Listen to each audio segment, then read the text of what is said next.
Bonjour Manon Aubry. Bonjour. Merci d'être avec nous ce matin. On va parler de votre programme, de vos ambitions pour ce scrutin. Mais d'abord, vous êtes aussi une militante écologiste et associative. C'était votre fonction avant de rentrer en politique.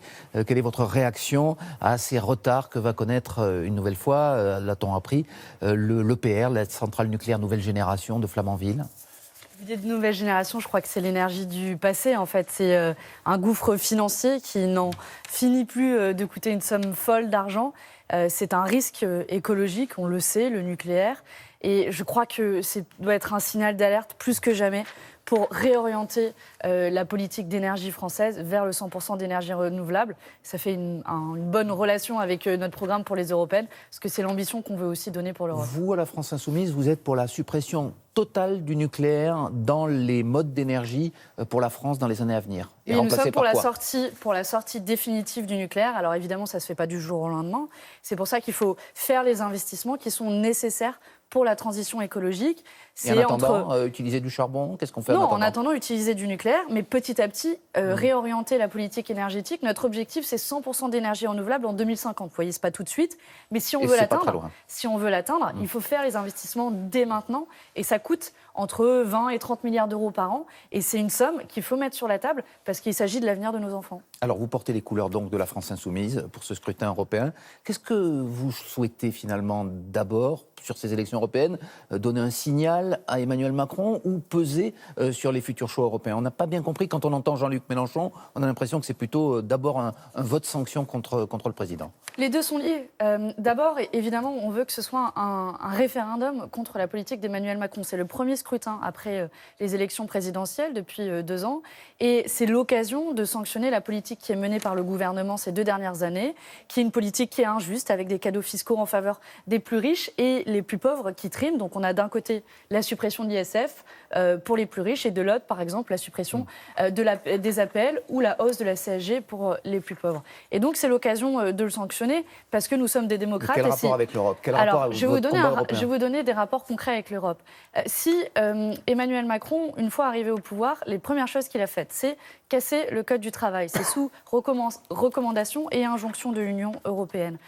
Aujourd'hui, la France est engagée dans une course à la concurrence fiscale au niveau européen, traînée notamment par les paradis fiscaux européens, comme le Luxembourg et l'Irlande, qui fait qu'en 2050, les entreprises ne paieront plus 1 euro d'impôt et que c'est nous tous qui en paierons la note. C'est notre CSG ou votre TVA qui va augmenter. Les partisans du président vous répondraient qu'à l'inverse, il a aussi combattu contre la directive des travailleurs détachés, qu'aujourd'hui, Bruno Le Maire, laissez-moi terminer s'il vous plaît, se bat contre les GAFA pour que ces GAFA payent des impôts en France. Donc ça, c'est plutôt des mesures qui devraient aller dans votre sens. C'est 2 sujets très importants et qui nous tiennent à cœur pour ces élections. Sur la directive travail détaché, il faut dire aux Français exactement ce dont il est question aujourd'hui. Les entreprises en France peuvent encore, avec cette directive, payer des cotisations sociales dans n'importe quel pays de l'Union européenne. Résultat, elles vont faire leur shopping pour abaisser la protection sociale de l'ensemble des Européens. La directive travail détaché dont ils se vantent, en fait, sape aujourd'hui notre protection sociale en France et en Europe. Sur les GAFA, là aussi, c'est un terrible échec.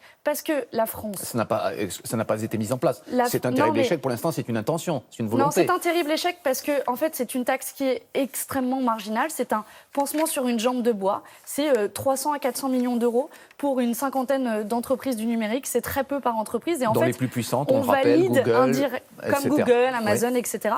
Et on valide indirectement leur schéma d'évasion fiscale. Et s'ils voulaient... En leur demandant de payer des impôts en France. Oui, c'est paradoxal. Parce qu'on est incapable de les taxer véritablement sur leur chiffre d'affaires. Donc on leur demande quelques clopinettes et en attendant, ils peuvent continuer leur schéma d'optimisation fiscale. Et là où c'est un terrible échec de la part de la France et de l'Union européenne, c'est que les véritables coupables, le premier maillon de la chaîne de l'évasion fiscale, on les connaît. C'est l'Irlande, c'est le Luxembourg, ce sont les îles Caïmans. Ce sont des pays qui ne veulent pas taxer justement les GAFA et contre lesquels la France est prête. Et ni l'Union européenne ne les ont listés comme des paradis fiscaux. Voilà une proposition concrète que nous mettons sur la table et voilà l'échec de la France et de l'Union européenne qui n'ont pas voulu agir parce que quand ils ont dressé une liste, ils ont listé la Mongolie ou les îles Samoa, mais pas ces pays. Alors on comprend donc ce que vous dénoncez, mais qu'est-ce que vous défendez? Est-ce que par exemple vous êtes pour plus d'Union européenne ou pour que les pays aient au contraire plus d'autonomie et décident un petit peu de leur politique et de leur destin? Qu'est-ce que vous défendez? La question qui est posée, c'est l'Union européenne, pourquoi faire? Et nous, Oui. nous sommes en faveur de la coopération entre les peuples européens, mais Donc, pas plus pour faire du d'intégration? dumping social, D'accord. pas pour faire du dumping fiscal, pas pour continuer à massacrer la planète. Et donc, quelques propositions concrètes que nous mettons sur la table. Nous parlions évasion fiscale, nous sommes pour une liste crédible de paradis fiscaux qui liste ces États européens qui sont des paradis fiscaux. D'accord. Appelons un chat un chat.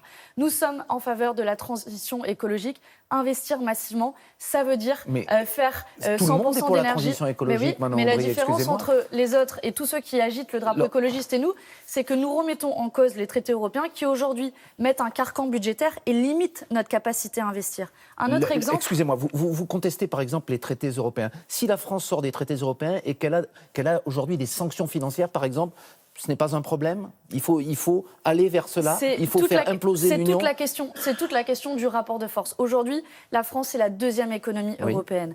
C'est 16 milliards de contributions au budget de l'Union européenne. Si demain nous arrivons en disant nous avons une ambition écologique et nous voulons faire la transition écologique et nous pensons qu'on peut vivre avec 3% de déficit, mais pas avec 3 degrés de réchauffement climatique, que les accords de libre-échange, il faut les cesser. Pourquoi les gens qui nous regardent, qui prennent leur petit-déj, ils vont avoir bientôt dans leur assiette du lait qui vient de Nouvelle-Zélande. Ça n'a aucun sens écologique. On vous a déjà posé cette question. S'il ne faut pas importer de lait de Nouvelle-Zélande, alors il ne faut rien importer non plus, exporter plus exactement en Nouvelle-Zélande. C'est un petit peu du donnant-donnant, les exportations. En fait, il faut être rationnel. Quand nous ne le produisons pas en France ou en Europe, bien sûr qu'il faut l'importer ou l'exporter, mais nous devons privilégier la production locale et pour cela mettre des taxes aux frontières de l'Union européenne. C'est votre programme. Plus le produit vient de loin, plus on le taxe, c'est aussi simple que ça. Il nous reste 2 minutes pour parler aussi de l'actualité franco-française. En quelque sorte, une nouvelle manifestation de Gilets jaunes se prépare pour demain. Samedi après samedi, la mobilisation semble refluer. Il faut quand même continuer. C'est un mouvement que vous soutenez depuis le début,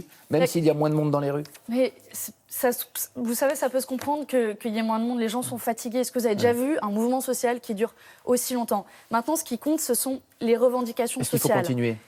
Tant qu'elles n'ont pas été satisfaites, oui. Mais ce qui compte, c'est les revendications sociales. Aujourd'hui, plus de 3/4 des Français sont en faveur du rétablissement d'impôt de solidarité sur la fortune, en faveur du référendum d'initiative citoyenne, en faveur de plus de progressivité de l'impôt. Le référendum d'initiative citoyenne n'est pas sorti en tête de ce que voulaient les Français à l'issue du grand débat. Mais c'est un autre... Grand débat auquel a participé 1-2% de l'électorat. Je sais que les médias sont assez friands des enquêtes d'opinion. Aujourd'hui, dans toutes les enquêtes d'opinion, il n'y en a pas une qui n'a pas donné plus de 50% des Français qui sont en faveur du référendum d'initiative citoyenne. Maintenant, au gouvernement d'entendre ces attentes qui sont fortes et qui, je pense, qui sont partagées par la plupart des gens qui nous écoutent. Voilà, avec ou sans gilets jaunes, je crois qu'on n'en est plus là. La question, c'est comment on sort grandi avec davantage de justice fiscale et davantage de partage des richesses et de partage du pouvoir de ce mouvement social. Eh bien, on vous a entendu ce matin. Merci beaucoup, Manon Aubry. Un rendez-vous politique à noter pour ce week-end. Chez Francis Letellier, à 12h15 dimanche. Dans un dimanche en politique, Elisabeth Borne, la ministre chargée des Transports, sera donc sur France 3. Laurent, c'est à vous. Très bonne journée. Merci.